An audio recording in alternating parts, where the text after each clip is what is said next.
사도신경으로 우리의 신앙을 고백하겠습니다. 나는 전능하신 아버지 하나님 천지의 창조주를 믿습니다.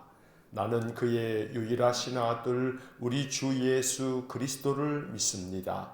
그는 성령으로 잉태되어 동정녀 마리아에게서 나시고 본디오 빌라도에게 고난을 받아 십자가에 못 박혀 죽으시고 장사된 지 사흘 만에 죽은 자 가운데서 다시 살아나셨으며 하늘에 오르시어 전능하신 아버지 하나님 우편에 앉아 계시다가 거기로부터 살아있는 자와 죽은 자를 심판하러 오십니다. 나는 성령을 믿으며 거룩한 공교회와 성도의 교제와 죄를 용서받는 것과 몸의 부활과 영생을 믿습니다. 아멘. 오늘 아침 우리에게 주시는 하나님의 말씀은 베드로전서 3장 13절부터 22절까지의 말씀입니다. 베드로전서 3장 13절부터 22절까지의 말씀을 제가 봉독하겠습니다. 또 너희가 열심으로 선을 행하면 누가 너희를 해하리요? 그러나 의를 위하여 고난을 받으면 복 있는 자니 그들이 두려워하는 것을 두려워하지 말며 근심하지 말고 너희 마음에 그리스도를 주로 삼아 거룩하게 하고 너희 속에 있는 소망에 관한 이유를 묻는 자에게는 대답할 것을 항상 준비하되 온유와 두려움으로 하고 선한 양심을 가지라. 이는 그리스도 안에 있는 너희의 선행을 욕하는 자들로 그 비방하는 일에 부끄러움을 당하게 하려 함이라. 선을 행함으로 고난받는 것이 하나님의 뜻일진데 악을 행함으로 고난받는 것보다 나으니라. 그리스도께서도 단번에 죄를 위하여 죽으사 의인으로서 불의한 자를 대신하셨으니 이는 우리를 하나님 앞으로 인도하려 하심이라. 육체로는 죽임을 당하시고 영으로는 살리심을 받으셨으니 그가 또한 영으로 가서 옥에 있는 영들에게 선포하시니라. 그들은 전에 노아의 날 방주를 준비할 동안 하나님이 오래 참고 기다리실 때에 복종하지 아니하던 자들이라. 방주에서 물로 말미암아 구원을 얻은 자가 몇 명뿐이니 겨우 8명이라. 물은 예수 그리스도께서 부활하심으로 말미암아 이제 너희를 구원하는 편이 곧 세례라. 이는 육체의 더러운 것을 제하여 버림이 아니요 하나님을 향한 선한 양심의 간군이라. 그는 하늘에 오르사 하나님 우편에 계시니 천사들과 권세들과 능력들이 그에게 복종하느니라. 아멘. 자, 우리가 지난주에 이어서 이제 이번 주에도 베드로전서의 말씀을 읽게 되는데 어제도 주일 아침 설교를 통해서 말씀드린 것처럼 베드로전서는 소망의 책입니다. 특별히 베드로전서가 기록될 당시의 상황은 로마의 박해가 시작되어지면서 기독교 신자들이 믿음을 가지고 사는 것이 참 어려운 그런 시대였습니다.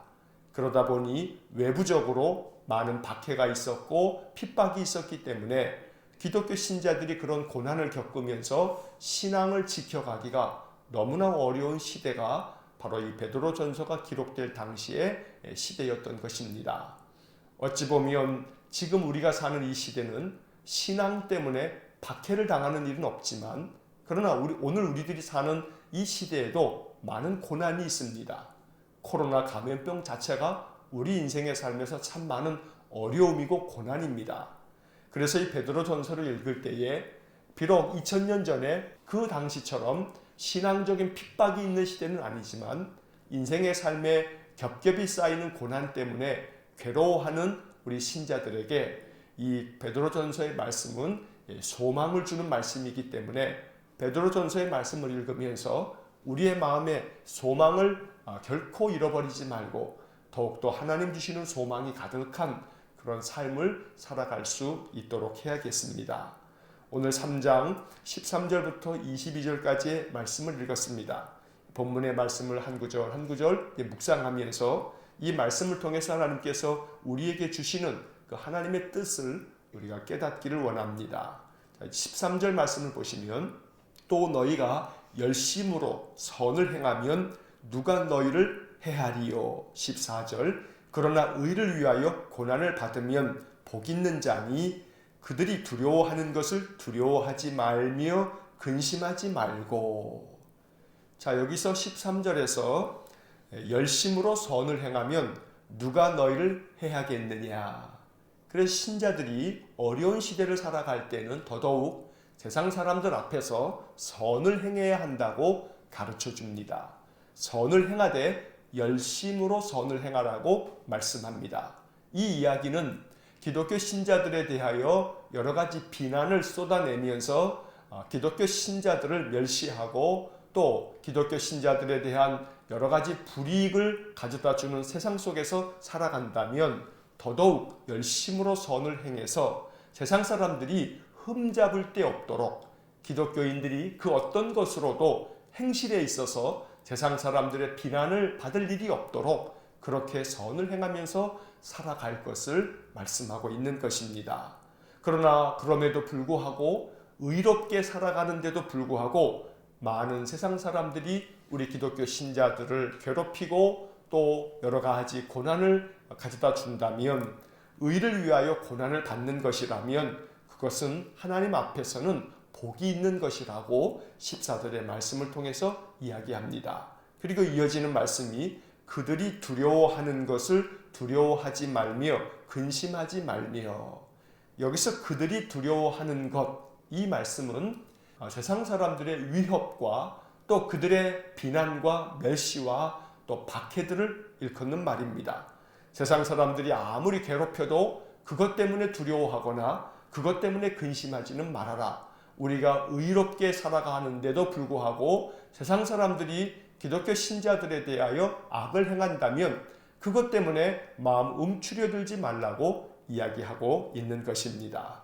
대신에 15절 말씀에서 베드로는 우리 믿음의 신자들이 어떤 마음으로 살아가야 할지를 아주 잘 가르쳐주고 있습니다.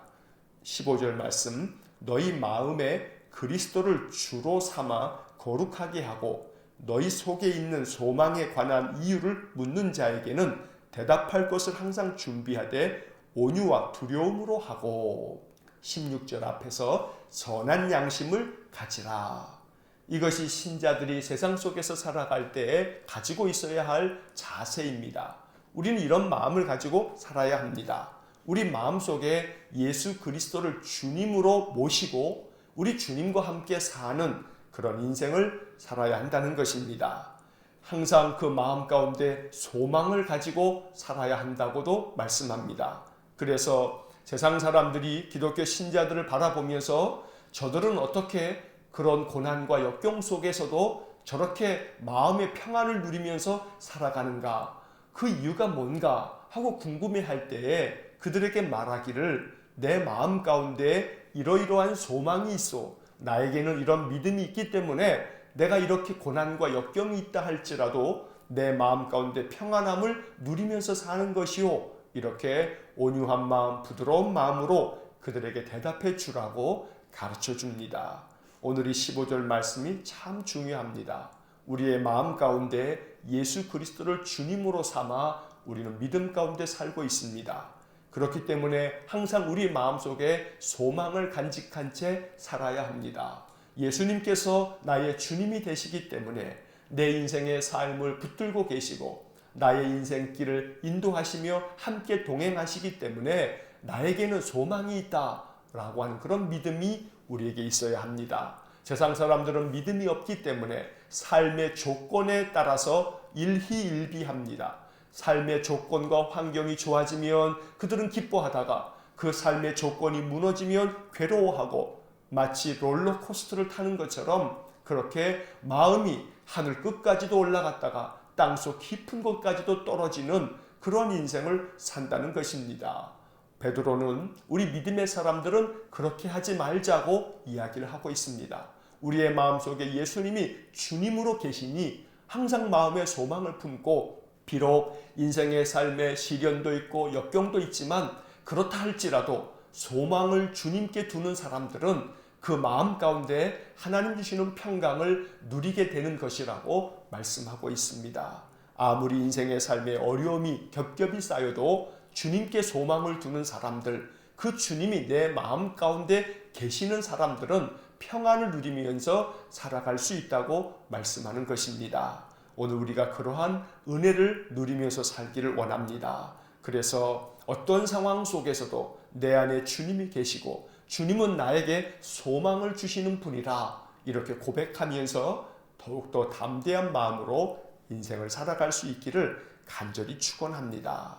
16절의 말씀에 보면 선한 양심을 가지라 이렇게 말씀한 이후에 이는 그리스도 안에 있는 너희의 선행을 욕하는 자들로 그 비방하는 일에 부끄러움을 당하게 하려 함이라. 믿음의 사람들이 아무리 어려운 형편에 있다 할지라도 굳건하게 믿음을 지키고 소망 가운데 살아가는 모습을 보면 이렇게 살아가는 기독교 신자들을 욕하는 사람들이 오히려 마음 가운데 부끄러워할 것이다. 그러니 어떤 상황 속에서도 믿음의 사람들은 그 마음의 소망을 잃지 말고 더욱더 담대한 마음으로 믿음을 가지고 살아가야 한다고 사도 베드로가 가르쳐 주는 것입니다. 17절의 말씀을 보시면 선을 행함으로 고난받는 것이 하나님의 뜻일진데 악을 행함으로 고난받는 것보다 나으니라. 그래서 어떤 상황 속에서도 선한 양심을 가지고 선을 행함으로 말미암아 이것이 비록 우리에게 더 큰 어려움을 가져다 준다 할지라도 분명히 이것이 하나님의 뜻이기 때문에 항상 선을 행하면서 살아가는 것이 중요하다 이렇게 말씀합니다. 아무리 선을 행하면서 사는 것이 우리에게 손해가 되는 것처럼 보여도 그건 결코 손해가 아니다. 그것은 나중에 하나님 앞에서 다 계산될 건데 악을 행함으로 잠시 이익을 얻는 것 같은 그러한 착각에 빠져서는 안 된다고 말씀하는 것입니다. 세상 사람들은 짧은 인생을 살아가면서 온갖 편법과 악법을 저지르면서까지 자신들의 이익을 추구합니다. 그것이 얼마나 어리석은 일인가 하는 것은 이제 우리의 이 짧은 인생 끝나고 하나님 앞에 심판의 자리에 섰을 때 명확하게 드러나는 것입니다.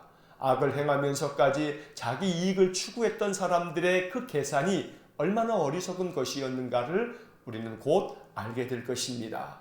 항상 주님 앞에서 선을 행함으로 그것이 잠시는 내게 유익이 되지 않는 것처럼 보여도 내게 손해가 되는 것처럼 보여도 선한 양심을 가지고 선을 행하면서 살아가는 것이 이것이 최종적인 그 심판의 자리에서는 우리에게 가장 큰 축복이 될 것이라고 사도 베드로는 우리에게 가르쳐 주는 것입니다. 그러므로 인생을 살아갈 때에 이 악한 세상에서 선을 행하면서 믿음을 지키면서 살아가는 것이 어떨 때는 이게 어리석어 보이는 것처럼 보여도 그것이 정말 참된 삶이고 하나님께서 축복하는 삶인 것을 우리가 말씀을 통해서 그것을 깨닫고 마음에 확신하면서 살아갈 수 있기를 간절히 축원합니다. 18절의 말씀을 보면 그리스도께서도 단번에 죄를 위하여 죽으사 의인으로서 불의한 자를 대신하셨으니 이는 우리를 하나님 앞으로 인도하려 하십니다. 육체로는 죽임을 당하시고 영으로는 살리심을 받으셨으니 예수님께서도 단번에 십자가에서 죽으셨습니다. 십자가의 죽음이라고 하는 것은 나에게는 참으로 말할 수 없는 손해이고 나에게는 너무나 큰 고난입니다. 고통입니다. 예수님께서 십자가에 죽으시는 것이 결코 예수님 자신에게는 이것이 아무것도 아닌 너무나 고통스러운 일입니다. 하지만 예수님께서 이렇게 십자가에 죽으심으로 말미암아 우리 모든 죄인들이 의롭게 되어서 우리가 하나님 앞에서 거룩한 백성이 되었기 때문에 비록 예수님께서 단번에 죄를 위하여 죽으심으로 말미암아 그분이 의인이시지만 불의한 모든 우리 인생들을 대신하였기 때문에 우리가 하나님 앞으로 인도함을 받을 수 있게 되었다는 겁니다. 예수님께서 이렇게 죽으심으로 말미암아 그 육신은 죽임을 당했지만 영으로는 살리심을 받았다. 그래서 오늘 우리가 인생을 살아가는 동안에 육신의 삶에 많은 고난이 있다 할지라도 믿음 가운데 굳건하게 서서 주님의 뜻을 따르면 비록 육신의 삶에는 고난이 있을지 몰라도 영적으로는 살리심을 받는다. 영적으로는 더욱더 충만해지고 더욱더 큰 은혜가 있을 것임을 말씀하고 있습니다. 오늘 이 18절에 이어서 19절의 말씀은 해석에 있어서 참 어려운 구절이기도 합니다. 왜냐하면 19절 말씀을 보시면 그가 또한 영으로 가서 옥에 있는 영들에게 선포하시니라. 그리고 이어지는 20절을 보시면 그들은 전에 노아의 날 방주를 준비할 동안 하나님이 오래 참고 기다리실 때에 복종하지 아니하던 자들이라. 방주에서 물로 말미암아 구원을 얻은 자가 몇 명뿐이니 겨우 8명이라. 자, 이 말씀은 예수님께서 십자가에 죽으시고 부활하실 때까지 사흘의 시간이 있었습니다. 예수님의 육신은 사흘 동안 무덤에 들어가 계셨습니다. 사도 베드로는 이 부분에 대한 질문에 이렇게 대답하고 있습니다. 과연 예수님께서 돌아가신 다음 부활하실 때까지 그 육신은 사흘 동안 무덤에 있었는데 그러면 예수님의 영혼은 어디에 가 계신 걸까? 이것이 초대교회 당시의 성도들의 마음속에 궁금함이었던 것 같습니다. 그래서 사도 베드로는 이 말씀에서 그것에 대한 답을 주고 있습니다. 예수님께서 십자가에 죽으신 후에 육신은 무덤 가운데서 사흘 동안 있었지만 그러면 그 사흘 동안에 예수님의 영혼은 어디에 가 계신 걸까? 예수님의 영혼은 무엇을 하고 계신 걸까? 영혼까지 죽은 것은 아니지 않는가? 그러면 예수님의 영은 어디에 있는 걸까? 오늘 19절의 말씀이 바로 그 대답입니다. 그가 또한 영으로 가서 옥에 있는 영들에게 선포하시니라. 여기서 그가 또한 영으로 가서 했는데 이것은 예수님께서 그 예수님의 영혼은 옥에 있는 영들에게 선포하셨다 했을 때 이 옥이라고 하는 것은 지옥을 이야기하는 겁니다. 저 지옥에 있는 영혼들에게 가서 예수님께서 그 사흘 동안 예수님의 영혼이 지옥에 있는 영혼들에게 말씀을 전하셨다라는 것입니다. 그래서 이어지는 20절 말씀에서 그 지옥에 있는 영들이 도대체 누구냐 하면 그 옛날 노아의 날 방주로 말미암아 노아의 8 식구 외에 모든 세상 사람들을 다 진멸하셔서 그때 죽임을 당한 그래서 지옥에 떨어져 있는 그 영혼들을 위해서 예수님께서 그 사흘 동안에 그 영혼이 지옥에 내려가셔서 그들에게 말씀을 전하셨다고 베드로가 이야기를 하고 있는 것입니다. 사실 이 구절은 참 많은 논란이 있는 구절이기도 합니다. 왜냐하면 그렇다면 지옥에 있는 영혼에게도 그리스도의 복음이 전해짐으로 인해서 그들도 구원함의 은혜를 얻는 것인가 하는 여러 가지 신학적인 그런 많은 논쟁이 있어 왔던 그런 구절입니다. 한 가지 중요한 사실은 예수 그리스도께서는 우리 모든 인생들의 구원자가 되신다라고 하는 것이 이 본문의 뜻입니다. 비록 인생 가운데서 죄와 허물로 죽은 영혼이라 할지라도 우리 주님께서는 그렇게 지옥에 내려가셔서 그 죽은 영혼들에게도 말씀을 전하실 만큼 우리 주님의 뜻은 모든 자들이 구원을 얻기를 원하시기 때문에 바로 이것이 주님의 마음이라고 가르쳐주고 있는 것입니다. 오늘 이 말씀을 통해서 우리가 기도해야 하는 것은 하나님의 자비하심을 통해서만 우리가 구원을 받는 것이고 비록 살아서 예수를 믿는 자나 또 비록 살아서 예수를 믿지 아니하고 저 지옥의 권세 아래에 있는 사람이라 할지라도 오직 구원하심은 하나님의 자비로우신 은총의 영역이기 때문에 우리는 항상 하나님 앞에 기도할 뿐입니다. 개신교는 죽은 자의 영혼을 위하여 기도하는 그런 전통을 가지고 있지 않습니다. 하지만 가톨릭 신자들은 죽은 자의 영혼을 위해서도 기도해야 한다는 신학적인 그런 판단을 가지고 있습니다. 사실 개신교회가 그 부분은 조금 배워야 할 필요가 있다고 생각합니다. 비록 예수를 믿지 아니하고 죽은 영혼이라 할지라도 우리는 하나님 앞에 기도할 수 있어야 합니다. 하나님의 자비하심에 따라서 구원함이 있는 것이기 때문에 우리의 행위가 아니라 하나님의 선하신 은총의 결과가 구원이기 때문에 우리는 오직 기도하는 겁니다. 하나님, 나의 부모가 나의 조상들이 혹 믿음이 없어서 이 세상에서 죄와 악을 행하다가 세상을 떠났다 할지라도 하나님 그 영혼들을 불쌍히 여겨 주십시오. 베드로 전서의 말씀에서 예수님께서 십자가에 죽으시고 그 육체는 죽임을 당했으나 영은 살아서 옥에 있는 영들에게 선포하셨던 것처럼 주님, 나의 부모나 또 나의 조상들이 믿음 안에 살지 못하다가 세상을 떠났어도 주님께서 자비를 베푸셔서 그들 영혼에 긍휼을 베풀어 주십시오 라고 기도하는 것이 필요하다는 겁니다. 오늘 베드로전서 이 3장의 말씀은 바로 그러한 뜻을 가지고 있는 것입니다. 또한 이어서 21절의 말씀에서는 물은 예수 그리스도께서 부활하심으로 말미암아 이제 너희를 구원하는 편이 곧 세례라. 이는 육체의 더러운 것을 제하여 버림이 아니요 하나님을 향한 선한 양심의 간구니라. 이것은 물 세례를 이야기해 주는 말씀입니다. 물로 세례를 받는 것은 예수 그리스도께서 우리를 구원하시는 구원의 표가 된다. 그래서 세례를 받는 것이 중요합니다. 세례를 받음으로 말미암아 우리는 구원을 받은 믿음의 사람으로서의 표식을 하나님께로부터 얻는 것입니다.